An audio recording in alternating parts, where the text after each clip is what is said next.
ये महान दृश्य है, चल रहा मनुष्य है, अश्रु श्वेद रक्त से लथपथ लथपथ लथपथ, अग्निपथ अग्निपथ अग्निपथ। मधुशाला के कवि हरिवंश राय बच्चन ने जब ये कविता लिखी थी तो उन्हें शायद नहीं पता था कि इन कविता की पंक्तियों पर खरा उतरने वाला जो नायक होगा वो उनका बेटा ही होगा। मैं सिर्फ बात अग्निपथ की नहीं कर रहा हूं, अग्निपथ फिल्म की नहीं कर रहा हूं, मैं एक सार्वकालिक अभिनेता की बात कर रहा हूं जिसने आम आदमी के दर्द को जबान दी, जिसने अन्याय से भिड़ने की ताकत एक सामान्य से लगने वाले व्यक्ति को दी, जिसने एक छवि बनाई और वो छवि थी एंग्री यंग मैन, जो विरोध का स्वर था, जो ओज का स्वर था और जो हीरो था। देखते ही देखते दुनिया के आकाश में एक ऐसा तारा छाया जिसे लोगों ने अमिताभ बच्चन के नाम से पहचाना। आखिर अमिताभ बनने की प्रक्रिया क्या थी? एक सामान्य व्यक्ति से, एक कवि के बेटे से एक हीरो बनना, हीरो का एंग्री यंग मैन बनना, एंग्री यंग मैन का महानायक बनना। आखिर कथा क्या होती है? आखिर वो बात क्या होती है जो अमिताभ को सार्वकालिक बना देती है? 70 के दशक में जब फिल्म करते हैं वो, तो लोगों को लगता है ये हमारा नायक है, और 21वीं सदी में जब वो एक वृद्ध के किरदार में लोगों के बीच में आते हैं तब सबको लगता है ये मेरा व्यक्ति है, मेरे अंदर से निकला हुआ व्यक्ति है। हां, यहां पर मैं एक अमिताभ हूं। तभी तो कहा जाता है कि इस दुनिया में या तो अमिताभ बच्चन है या फिर अमिताभ के फैन है। एक समय में अमिताभ ने खूब आलोचनाएं सहन की होगी, एक समय में अमिताभ के पैरेलल, अमिताभ के समानांतर बहुत सारे अभिनेता रहे होंगे, लेकिन आज अगर अमिताभ उस जगह पर है जिसे शिखर कहते हैं, उस जगह पर है जिसमें भारतीय आवाम उन्हें अपना हीरो मानती है, तो वो क्या वजह होती है, वो सार्वकालिकता क्या होती है, ये अमिताभ को समझने पर ही हमें पता चल जाएगा। क्या इतना आसान है अमिताभ को समझना? क्या इतना आसान है एक महानायक को समझना, एक सदी के महानायक को समझना?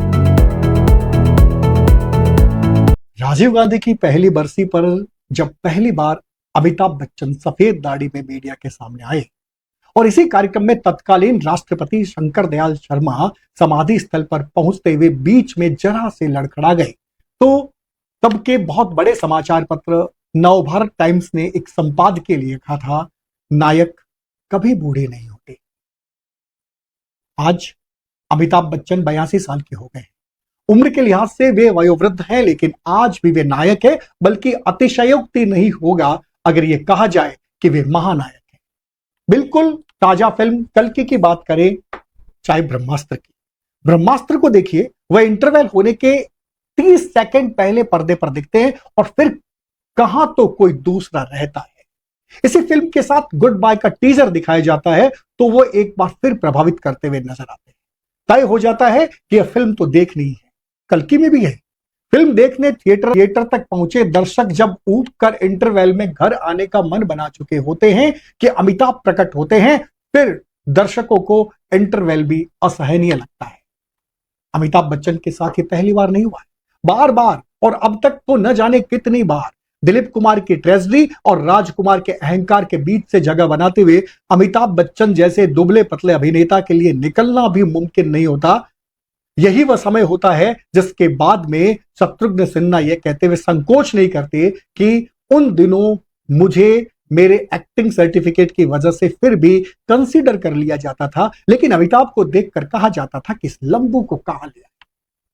फिर उसी समय में ही मैन कहे जाने वाले धर्मेंद्र तो आज तक इस अपच के शिकार है कि उन्हें उतनी वैल्यू नहीं मिली जितनी अमिताभ बच्चन को। राजेश खन्ना तो वाकई अपने लिए गुफा रच लेते हैं। विनोद खन्ना के साथ जो हुआ उसके लिए हश्र से अधिक उपयुक्त तो कोई शब्द है ही नहीं।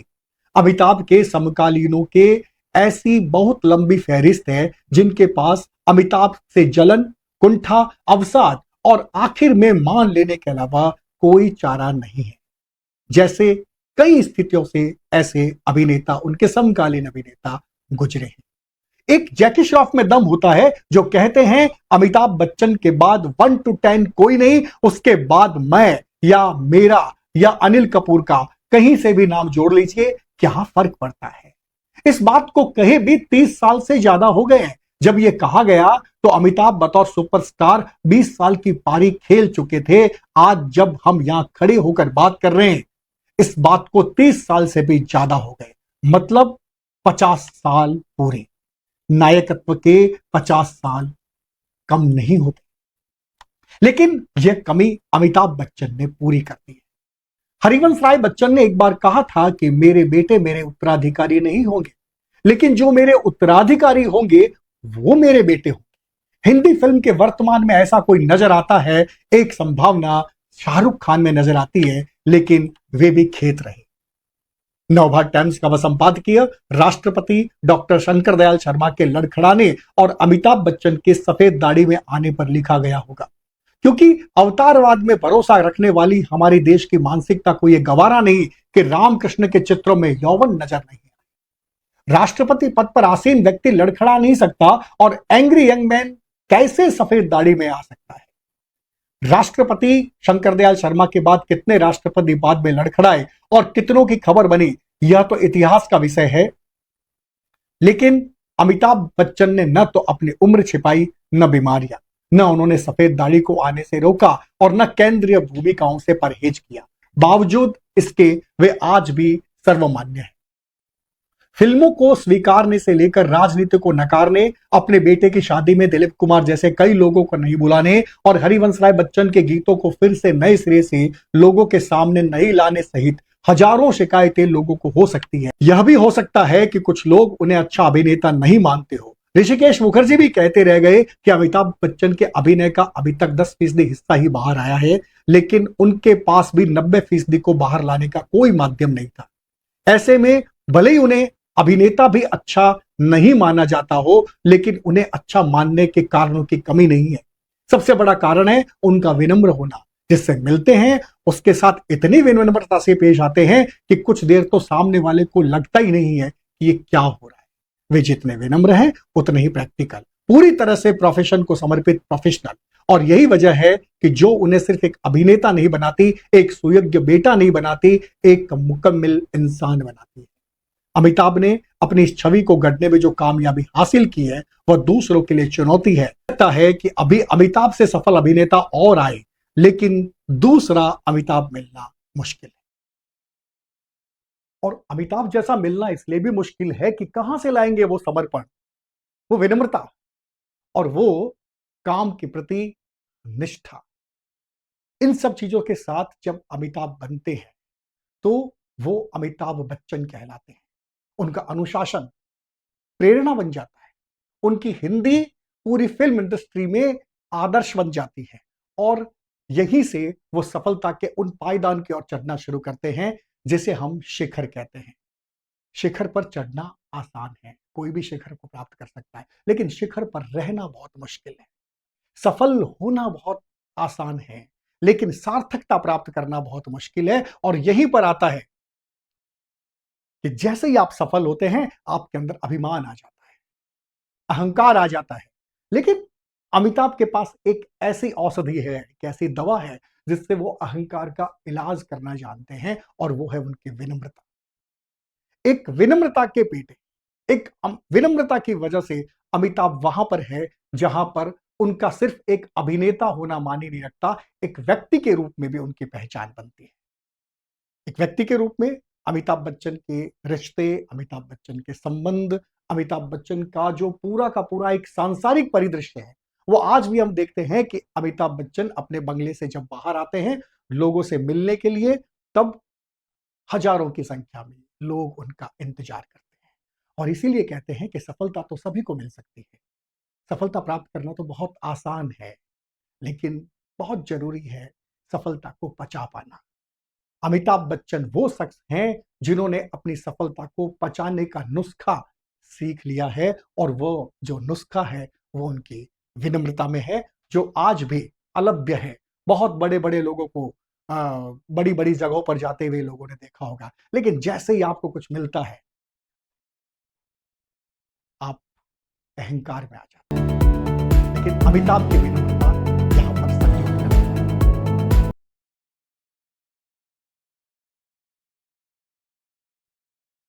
हिंदी सिनेमा में अमिताभ बच्चन का उदय बगैर किसी संभावना के साथ होता है। कोई आशा नहीं, कोई हलचल नहीं, कहीं किसी तरह की भविष्यवाणी नहीं, और अगर मिलती है तो बहुत सारी आलोचनाएं, पब्तियां। लेकिन आज जहां अमिताभ खड़े हैं, उनके लिए कुछ कहना भारी पड़ता है। वे हर बार अपने लिए चुनौतियां रचते हैं, उन्हें पाते हैं, कोई मुकाबले में है ही नहीं। फिल्म इंडस्ट्री के इस सर्वाधिक सक्रिय लेकिन वृद्ध व्यक्ति के लिए 60 साल के बूढ़े या 60 साल के जवान वाला विज्ञापन भी पीछे छूट गया है। कल्कि में भले ही प्रभास उनसे अधिक फीस लेता है, लेकिन थिएटर में अमिताभ बच्चन का इंतजार ही रहता है। इंटरवल से पहले 5 मिनट में अमिताभ बच्चन जब तक नहीं आते, दर्शक फिल्म छोड़कर जाने का मन बुना चुके होते हैं। जैसे ही अमिताभ बच्चन आते हैं, फिल्म में जान आ जाती है, दर्शकों की जान में जान आती है। सबके जुबान पर एक ही बात होती है, अमिताभ ने साबित कर दिया कि अमिताभ होने का अर्थ क्या होता है। कल्कि की सफलता का एकमात्र सेहरा अगर किसी के सिर पर सजा है तो वे अमिताभ बच्चन हैं। 11 अक्टूबर 1942 को जन्मे अमिताभ बच्चन ने अपनी श्रम शक्ति से उम्र से जुड़े सारे आख्यानों को पीछे छोड़ दिया है। उनके समकालीन अभिनेता जहां वानप्रस्थ की वेला में हैं, अमिताभ बच्चन अनेक जवान अभिनेताओं के साथ उनकी ही टुडे में छपा वे राजा हम रंक तो गांधी परिवार पर इतना भारी पड़ा कि इसके बाद अमिताभ बच्चन पर किसी ने कुछ कहना ही बंद कर दिया। लेकिन इन आलोचनाओं का एक पक्ष यह भी है कि समूची भारतीय फिल्म इंडस्ट्री में अमिताभ बच्चन ही एक ऐसे किरदार के रूप में नजर आते हैं जिनसे बुद्धिजीवी अपेक्षा करते हैं। अगर वे मेरे अंगने में तुम्हारा क्या काम है पर नाचते हैं तब भी, और अगर अग्निपथ में अपनी आवाज बदलते हैं तब भी। यह अपेक्षा ही अमिताभ बच्चन को अमिताभ बनाती है। अमिताभ जो इंकलाब के नाम से पहचाने जाते, और ऐन मौके पर आकर सुमित्रा नंदन पंत ने आपको अमिताभ बना दिया। 50 साल के इस सफर में अमिताभ बच्चन कई बार विवादों में रहे। कभी उनसे अच्छे अभिनेता के साथ साथ अच्छे इंसान होने की भी अपेक्षा की गई, तो कभी उनकी कंपनी के घाटे पर जाने से सहानुभूतियां भी मिली। लेकिन अमिताभ ने सिर्फ चलना जारी रखा। लोग कहते हैं कि अमिताभ का पुनर्जन्म 2 अगस्त को हुआ, जब वे कुली फिल्म के सेट पर प्राणांतक हादसे से उबर कर स्वस्थ होकर लौटे। लेकिन अमिताभ बच्चन को संजीवनी कौन बनेगा करोड़पति कार्यक्रम से मिली। अमिताभ बच्चन का यह स्वरूप इस सीरियल के बगैर सामने नहीं आ सकता था।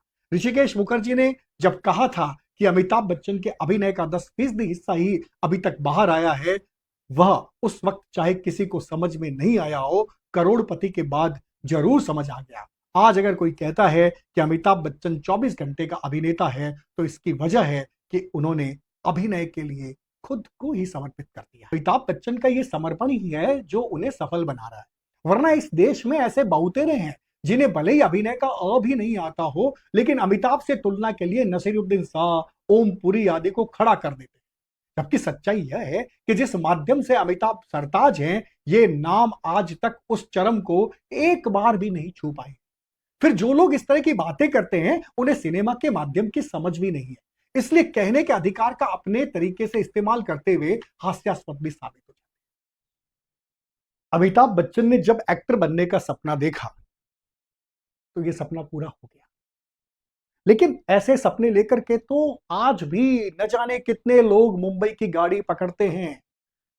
वो चाहते हैं कि अब हीरो बन जाए, हीरो नहीं बन पाते। और अमिताभ के साथ भी ऐसा ही था। कौन कह सकता था 7 हिंदुस्तानी में जब अमिताभ बच्चन ने पहली बार अपनी भूमिका की, तो किसे लगता था कि ये व्यक्ति आने वाले समय में बॉलीवुड का सुपर सितारा बन जाएगा, सुपरस्टार बन जाएगा? किसी ने भी नहीं सोचा। और नहीं सोचने के बाद जब उन्होंने ऐसा कर दिया, तो ऐसा नहीं था कि ये काम चुटकियों में हुआ। लंबी मेहनत थी, लंबा संघर्ष था, और तब कहीं जाकर के अमिताभ निखर करके आए थे, सामने आए थे। लेकिन इसके बीच में हताशा थी, निराशा थी, अवसाद थी, असफलताएं थी, सब कुछ था। लेकिन बावजूद इन सब के अमिताभ ने अगर किसी का दामन नहीं छोड़ा, तो वो था उनका अनुशासन।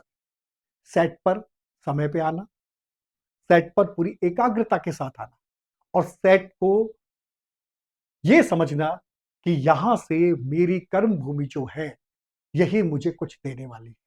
और यही वजह है कि अमिताभ के साथ जिन लोगों ने काम किया, वो लोग आज भी कहते हैं कि हम उन दिनों में अमिताभ को लेकर के ज्यादा सीरियस भी नहीं थे। आप देखिए, आकाशवाणी ने तो उनकी आवाज को रिजेक्ट कर दिया था, जिस आवाज को आज दुनिया की बहुत शानदार गंभीर आवाजों में एक माना जाता है, उस आवाज को भी रिजेक्ट कर दिया था। तो अमिताभ को देख करके कौन कह सकता था कि अभिनेता आने वाले समय में अभिनय की पाठशाला बन जाएगा, एक विश्वविद्यालय बन जाएगा जिससे लोग सीखेंगे। उनके बाद में एक पूरी पीढ़ी है जो अमिताभ की एक्टिंग करते करते कहीं ना कहीं अपने आप को स्टैंड रखने में कामयाब भी हो गई। तो सच्चाई ये है कि आप किसी के बारे में इतना जल्दी अंदाजा नहीं लगा सकते कि उस व्यक्ति में आखिर है क्या। और ये सीख अमिताभ बच्चन से हमें लेनी चाहिए कि उन्होंने सतत अपना कार्य जारी रखा, संघर्ष था तो संघर्ष किया, विचलन नहीं आने दिया। ये उनके पूरे के पूरे कैरियर की एक बहुत ही खूबसूरत बात है कि वो कभी विचलित नहीं हुए। उन्होंने, हरिवंश राय बच्चन कहा करते हैं ना कि मन का हो तो अच्छा, मन का ना हो तो अच्छा। अगर वो हमारे मन का नहीं होगा तो किसी और के मन का होगा, और वो परमेश्वर होगा। और अमिताभ के लिए ये जो लाइन थी वो उनके पिता द्वारा दी गई थी, तो निश्चित रूप से एक ईश्वरीय अनुभूति थी जो उनको पिता को हुई, और फिर अमिताभ ने उसके साथ अपने जीवन को चलाया। हम सब जानते हैं कि अमिताभ लगातार सफल नहीं होते रहे, उनको देख करके लगता भी नहीं था कि वो सफल होने के लिए आए हैं। लेकिन जिस तरह से उन्होंने अपने आप को विचलित हुए बगैर, वो हरिवंश राय बच्चन कहते हैं ना कि वृक्ष हो भले खड़े हो घने हो बड़े, एक पत्र छाह भी मांग मत, कर शपथ कर शपथ कर शपथ, अग्निपथ अग्निपथ अग्निपथ। तो ये गुट्टी हरिवंश राय बच्चन ने इस कविता के रूप में अमिताभ को पिला दी थी कि अग्निपथ है, चलना पड़ेगा। लेकिन सच्चाई यह है कि अग्निपथ पे कौन चलता है? वह जिसके मन में कामयाबी की आकांक्षा होती है, जिसके मन में कुछ करने की इच्छा होती है। और अमिताभ ने किया, और आज यही वजह है कि उन्हें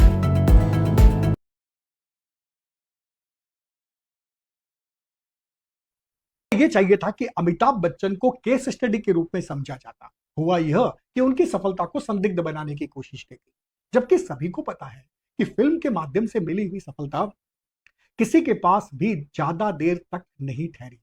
अमिताभ के लिए भी यह भविष्यवाणी कर दी गई, उनसे पहले के सुपरस्टार राजेश खन्ना का तिलिस्म 5 साल भी नहीं चढ़ा, और अमिताभ का जादू आज 50 साल बाद भी एक जैसा है। तो इसकी वजह हो सकती है कि सिर्फ अभिनय नहीं हो, व्यक्ति कुछ और भी हो।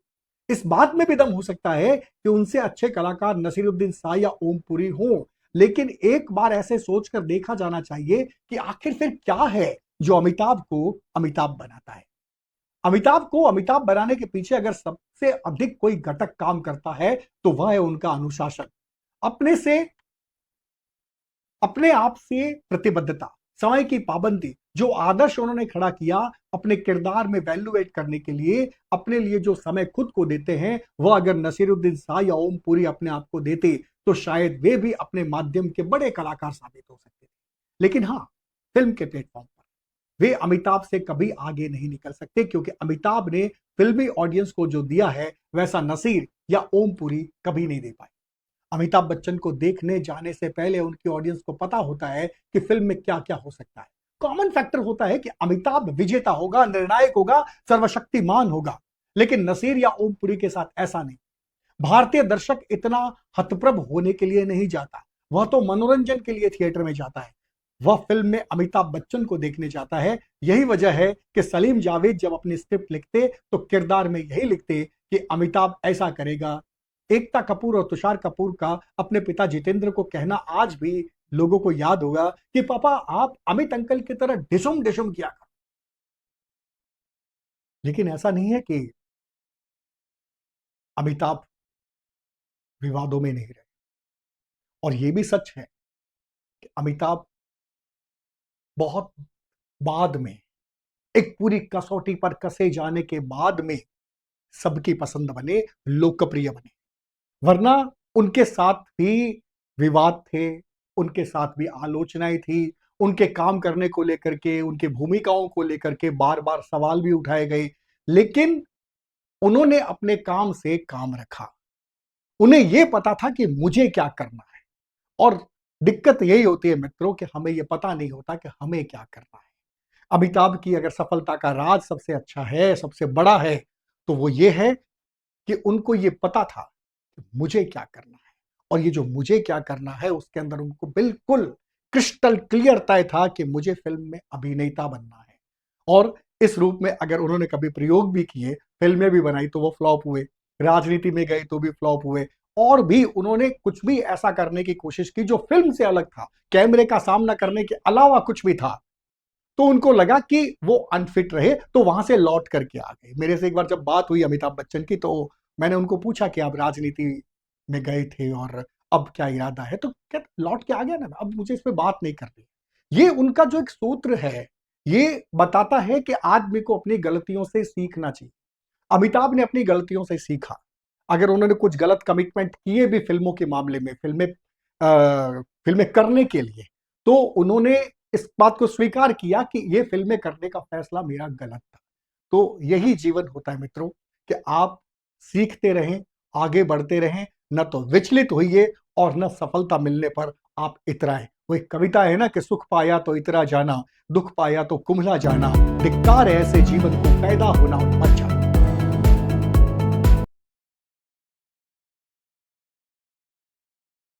दिक्कत यही है कि सदी के इस महानायक की तुलना करने में बड़े बड़े विश्लेषक गच्चा सिर्फ इसलिए खा जाते हैं कि वे अमिताभ की तुलना सिर्फ किसी कलाकार से कर बैठते हैं।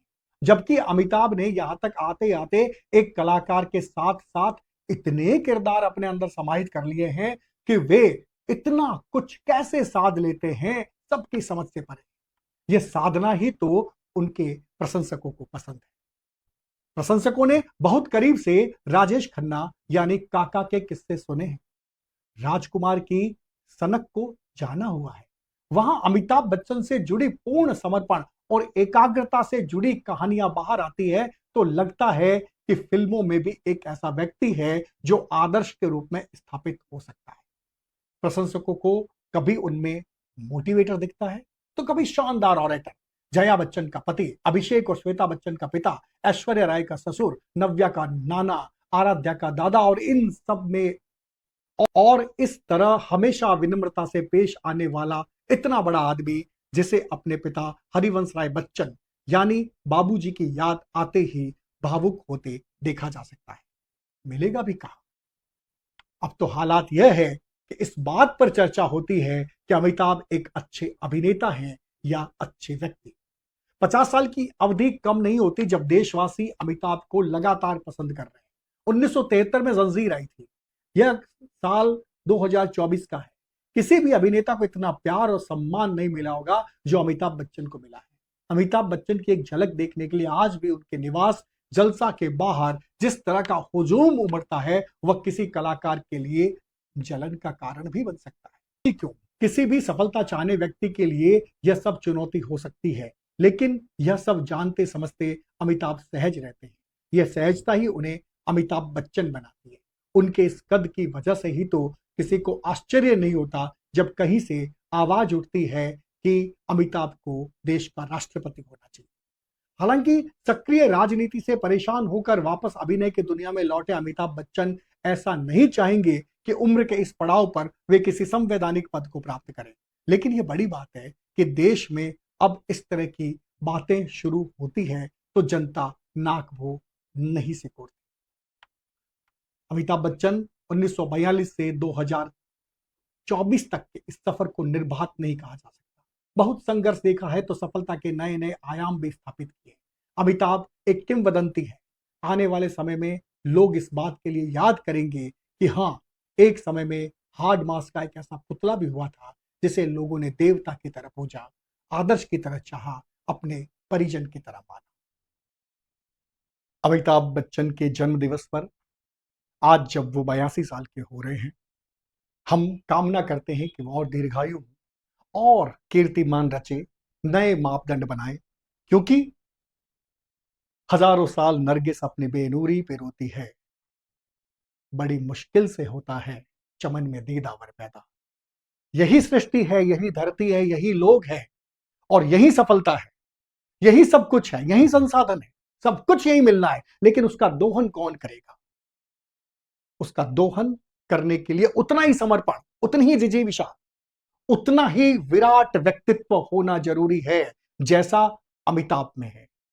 अगर आप किसी भी क्षेत्र में जा रहे हैं तो उसके लिए अपना 101% दीजिए, सफलता आपके चरण चूमेगी। ये अमिताभ का जीवन आपको सिखाता है।